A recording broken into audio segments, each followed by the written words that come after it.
And that's number 20. Woo! Hello, welcome back to Voluminum. This is episode 6, and we have just killed the dragon for the 20th time. You can see the little scoreboard over there on the right. Yep, we are just continuing some projects here, and some of the projects require we use the end to its full capacity, and it's kind of hard to do that when we need more gateways. I went gas killing, and let's see here. I killed 98 ghasts. Yeah, it didn't take too long actually. You just shoot them with the bow and then hold out your looting sword, and it gets 2 or 3 ghast tears per ghast. It's pretty easy actually. So here we've got all 20 gateways open. So we are officially done spawning the Ender Dragon. At least for now. I don't think we'll need him again. And I did make sure to get a Shulker of Dragon's Breath, if we ever need that. I don't think it's that useful, but might as well get it. Yep, so we've killed the dragon 20 times. And a bit of an oversight on my part. I didn't enable cheats for this world, which at first thought makes sense, but you can't actually control the scoreboard if you don't have cheats enabled, or enable carpet features. So the only way I can do that is I gotta open to LAN, allow cheats on, and then I can go and enable stuff like I've done with this scoreboard on the right there. So I'll go ahead and turn it off. Scoreboard set display. That turns it off, just like that. And then I can control carpet features from here as well. Carpet list, you know, things like that. But then we want to turn it off. So, all right, we're back. If you noticed, I haven't made an Enderman farm in this world yet. Like even the basic one that takes maybe 30 minutes to set up. So I've just had. Let's see if I can show you without looking at these guys. Over there where those Endermen are standing on the little platform, I've just been standing in that, getting all their attention, and then just killing them with the sword for Ender Pearls. You don't need that many normally. I haven't used any of these gateways yet, apart from this one still. Oh, and if you notice on the top right, I've got VoxelMap for 1.15.1 that came out. And that's great for me because my sense of direction is pretty bad. When you die, you get a death waypoint. So, that's pretty convenient. Doing something a little odd here. We were just filling blocks in the end. Not filling blocks. We're filling chunks in the end. And this is to manipulate the end gateways. And if you don't know what I mean, each end gateway... Oh, we're running into a... Yeek. I'm gonna have to dig through here. Each end gateway out of the 20 will lead you to an end island. But if you set blocks out in a certain way in the void before you reach the end island, you can manipulate the portals to spawn out over the void, like much closer, probably about halfway from the main island out to the... Am I going the right way? I think I am. Yeah. No, I'm not. I'm going the wrong way. Oh boy, that's embarrassing. Okay. Yeah, I'm gonna take this down.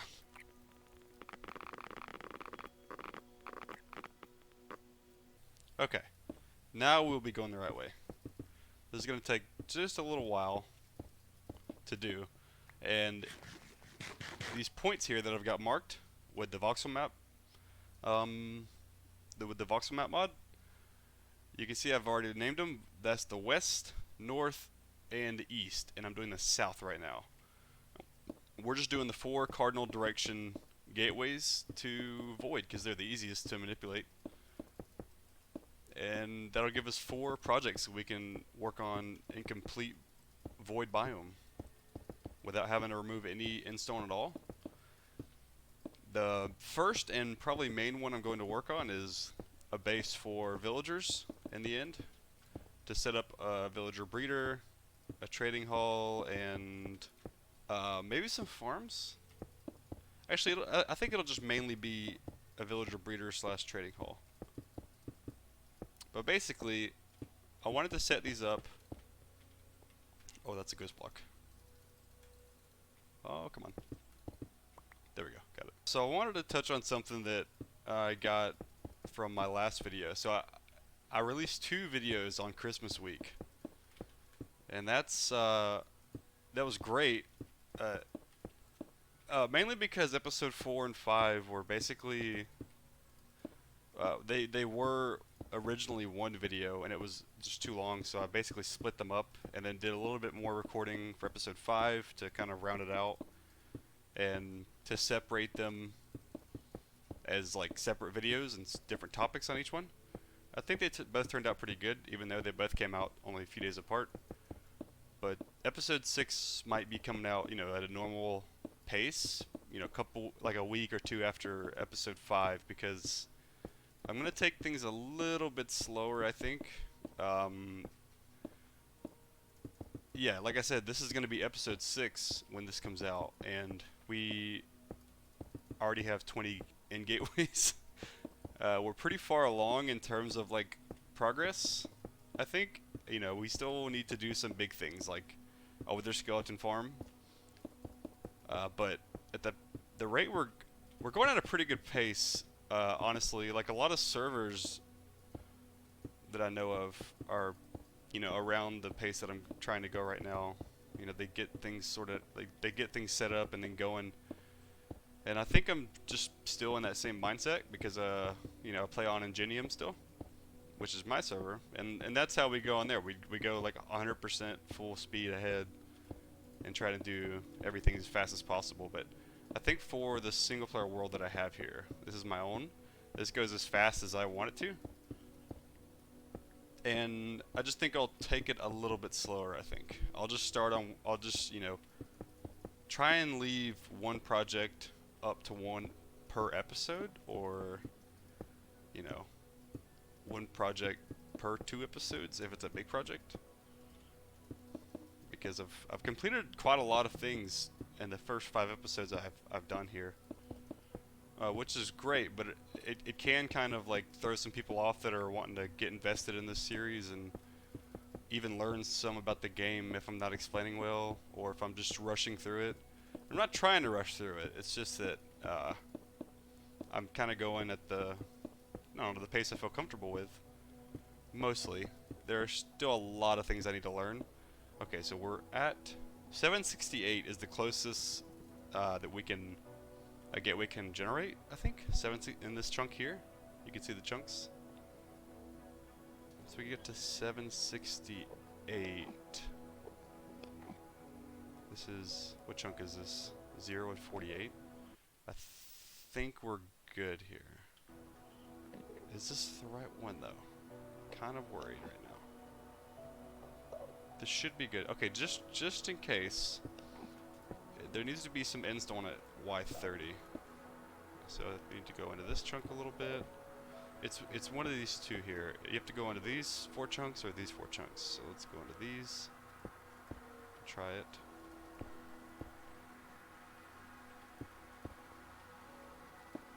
Okay.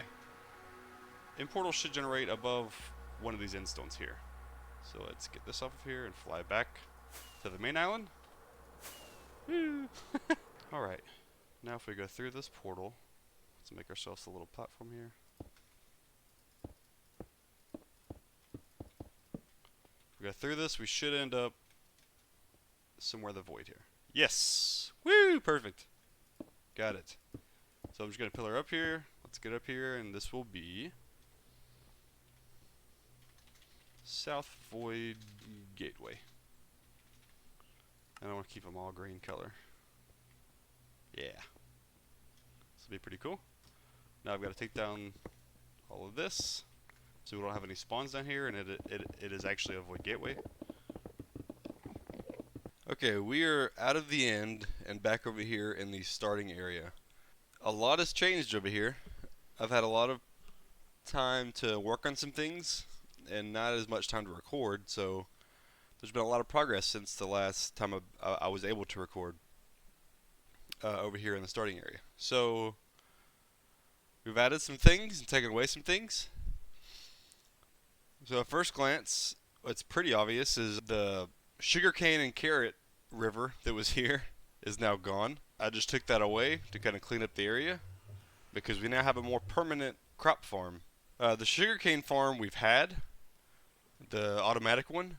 Now we have a more permanent carrot and potato farm.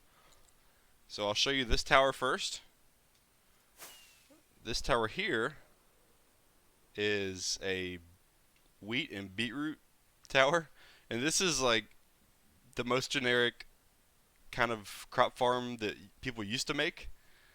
It's just kind of a tower with water held back, and then when you let you hit the lever, you let the water go, and all the crops fall off, and they all flow to the middle here, and fall down into some hoppers, and just get sorted. Yep, we've got the seeds and everything sorted here. Now the downfall is that you have to replant everything, so that's not the fun part. But you go in here, you just come down, and this is the lever that you hit. I'm not going to do it right now because I don't feel like replanting. But that'll send a signal right up through here that goes all the way up. Terrible redstone, just don't mind that. But it sends it up on both sides, and it just releases the water behind these trapdoors. These trapdoors are waterlogged, and so they're actually powered right now. And once they're unpowered from the flick of that lever, they fold down, and the water flows and pushes all the crops off in the middle. And then once they're down here, you'll grab your seeds, and you just go up to scaffolding, go up to every level, and replant. And it is not fun replanting, so I haven't done this that much, but I just wanted a nice automatic way, more automatic way to get wheat and beetroot. I don't need beetroot for anything, and the wheat is only for animals really, because I've got much better food sources. But yeah, that's that tower. And moving on over here, we have a much better and more permanent crop farm for our carrots and potatoes. Because in my experience, the villagers, they can auto farm crops, but they can't really, it doesn't seem like they want to farm wheat and beetroots. So I'll go into free cam here and check these out, and these are just the generic, like, these are the max amount of spaces a villager can farm. At least I believe so. Yeah, it should be the max amount of space a villager can farm. And so we've got 4 spaces. We go up here. This is the top here. I've got 2 stacked on top of each other. And so there's a cell, there's a cell, there's one, and there's one. And so I've got 8 cells in total. And the top floor is potatoes, the bottom floor is carrots. Now one thing about these villagers, quick tip here, is that you really want to make sure when you bring the villagers over into their holding cells, that they pick that composter as their job site, and they need to pick that before they can auto farm for you, like to start harvesting the crops and bring them to the guy in the middle, because there's a chance that they can come up to this spot here and see over to that guy's job site over there, I guess, and pick his and not farm at all. That was my case anyway, and it was really annoying. So I had to basically block this off in the middle, or I had to put a block here so he couldn't see this guy, and break this job site and replace it again to get him to recognize, like, hey, I need to be farming here. And then once they did, they picked it up and was like, oh, I should probably be farming these crops, and they did. And then I would break the block so he can come over here and toss the carrots or potatoes to this guy. And this guy in the middle is a librarian. I locked his job in so he couldn't pick up any of these composters, because it seems like, at least in 1.15.1, that the guys in the middle here will they can sometimes see these job sites and pick it up, and then once their inventory is full, the guy won't toss anymore, or it doesn't seem like he wants to, and the farm basically stops. So you want to lock the guy in the middle here as something else. I just made him a librarian. You can make him whatever you want. And then there's another one here, the same setup. It's a librarian in the middle, and you get the 4 crop farmers on every side. I don't know why some of these guys are like swamp villagers and some aren't. But now that we've got villagers to harvest crops for us here, we don't need any for this area because I want to be moving this trading hall into the end to set up my main like in-game trading hall. That's going to be massive and have a ton of all the trades we ever need. And that means these guys will need to be moving over there. I've already set up a rail line here to move them out into the nether and then over to our stronghold. So these guys will be moving soon. Thank God. I'm tired of walking by here and always hearing them. So you've probably noticed the big guy over there. And that's something I've been working on a lot. And also this slime farm. Did I show this? I don't think I have. But I thought this was a pretty cool design for the walls of it. Used pretty much all the slime I had, and then I had to AFK even more just to get all of the slime blocks that we needed.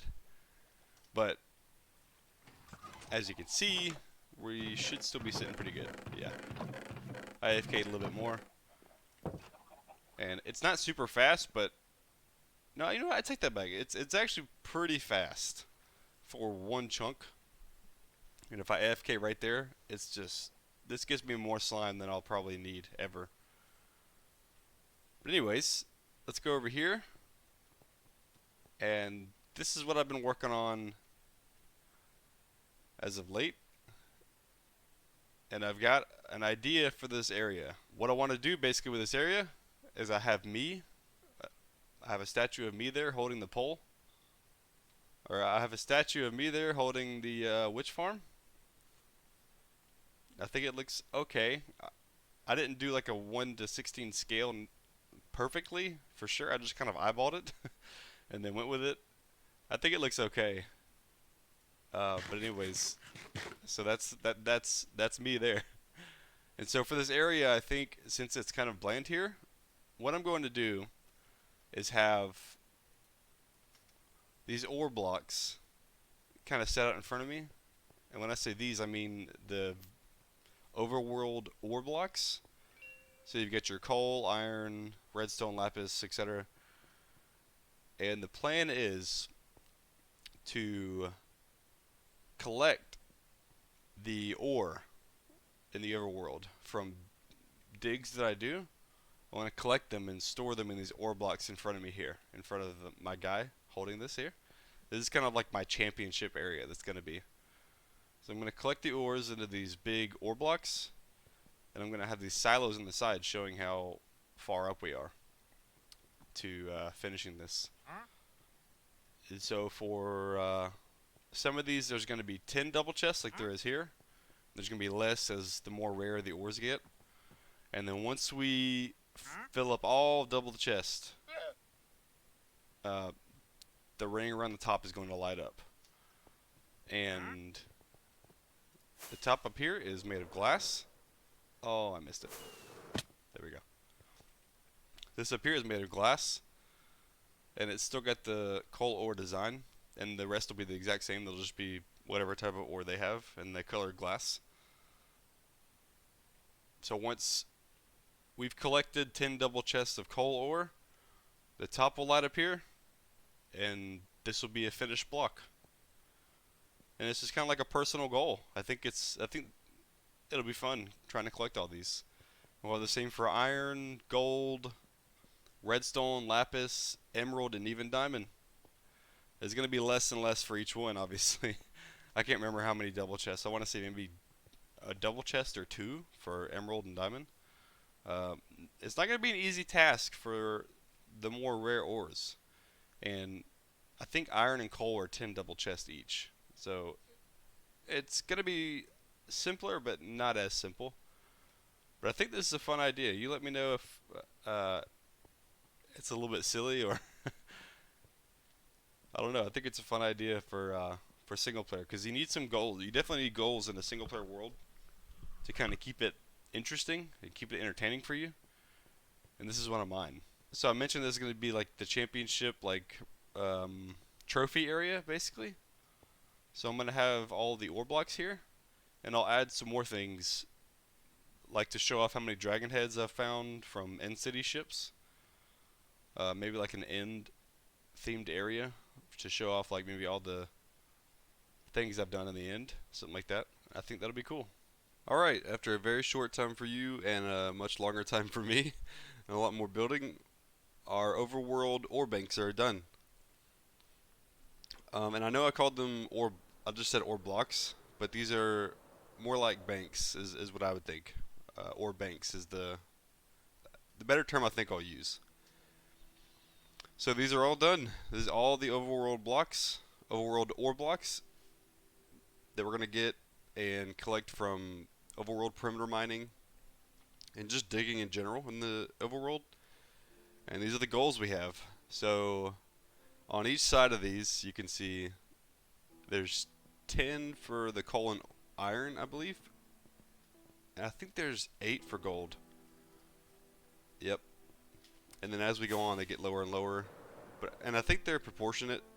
I think it's 8 for gold and redstone. Yeah, 8 for redstone. I think lapis goes down to 6. Let's go right in here and look at diamond. Whew. Ow. Oh, there's something in this one, huh? At least something in here. Yep. I got this little trapdoors here. I'll explain why in a second. So, diamond and emerald I think are just 2 double chests. Yeah. I think 2 double chests is a good goal to have for the diamond and emerald. I think lapis and redstone are pretty similar, but lapis generates less, but just in bigger quantities. I'm not sure. Either way, I think this is what we've got here, and I'm happy with this. This looks pretty cool. Like I said, this is going to be the trophy area.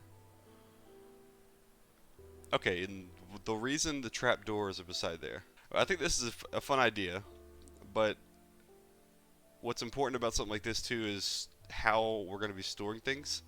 And my first thought, up until I literally finished not long ago, was I'll have a little building kind of right here in the middle, or over there by like under my little guy here, like back here, or just a little secret chest area, and I'll come over here with the blocks we want to store in these banks, toss them in here, whether it's shulkers or loose items, toss them in there, and we'll have a system underneath that you can't see that'll sort it out, and there'll be a line of items going all the way around sorting these out. That would be really cool, and I still might do that actually, but when I think of storing a lot of these items, when I'm going to do a perimeter, like actually go dig a perimeter, I'm going to have a storage site there anyway. I'm going to have like an automatic storage for all the blocks at the site already. So they're going to already be sorted into their own shulker boxes. So I think the best way to do them, at least right now, I haven't actually done any yet, but in my head I think the best way of doing it is just to have my inventory filled with, like, say I want to store a bunch of iron ore into this bank. I come over here and come in a little inside. This is all the redstone you can't see. I don't want to talk about how I did the redstone. It's not pretty. So I'll plop down the shulkers here along the side, the ones that I have full. Plop them down, open them, and dump all the items on the ground. And then I'll just open the top chest so they'll filter down. But now that I'm looking at this, I'm going to need to have a much easier to access chest, like one maybe right here. And then I'll just send them up a water stream or some droppers into the top chest, so they'll filter down into the bottom one. Or I could just start from the bottom, fill it up, and then go to the next one, all the way up. But I think I want to start filling from the top first, would probably be better. Yeah, I think that'll be better. And if you were wondering where I got all the wool from for this guy and some of these ore banks, I went way over here, because I knew how laggy it would be with all these entities. I made a little sheep farm. The kind you make with the water to kind of push them around. And what? Some of them have gotten out. Oh lord. Let's turn this off really quick. Clearly a lot of them have gotten out. I think from this. Oh yeah. Alright, so yeah, this is just one of the I think Exuma showed this off. One that has like, you know, the grass, the optimal amount of grass for them to eat all the way around, and it just pushes them around with water and has observers in the middle here. This one was just super easy and quick to set up. I was gonna make a like a big industrial one way over here over the water, and I still might, but for now I just needed wool so I could finish the project I was working on over there. And this started with just 2 sheep. I'm not kidding. There was 2 sheep over here in this area. I put them up. I made this little breeding thing here. They're in the water, and just pushed them to this hole. And so what I do is come over here and let them in. So they'll just drop down in here from up there. Looks like I'm getting some babies in there. Whoops.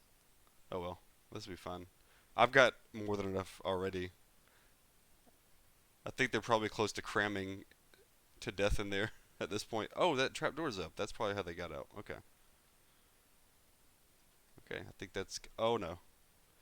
You see why I have this trapdoor in here now. Okay, yeah. So that's the sheep farm. And this is where I've been having the wheat for them, and I've been AFKing in this little hole. But yeah. That's where I get all my wool from. It's like the sheep area. And I put it over here because, like I said, I knew how laggy it was going to be with all the entities, and I didn't want it over there with the rest of the stuff in the starting area that's already there, like all the farms and villagers and whatnot. So I wanted this over here by itself, so I didn't have everything like. If this was over there, my frames over there would be really bad all the time. So this is kind of off in its own little area.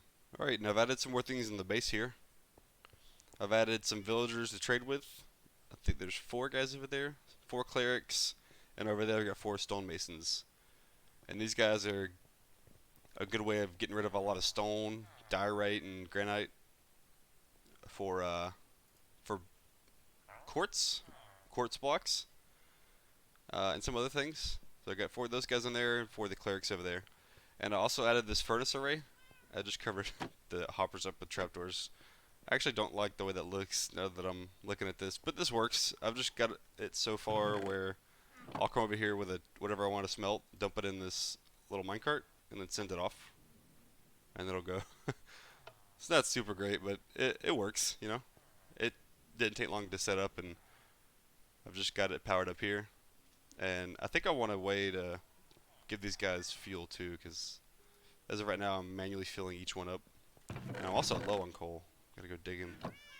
Yeah, so I've added this in the base here. Added those guys to trade with. I brought my cats in from the outside. And I think that will do it for episode 6. Thank you for watching, and I'll see you next time.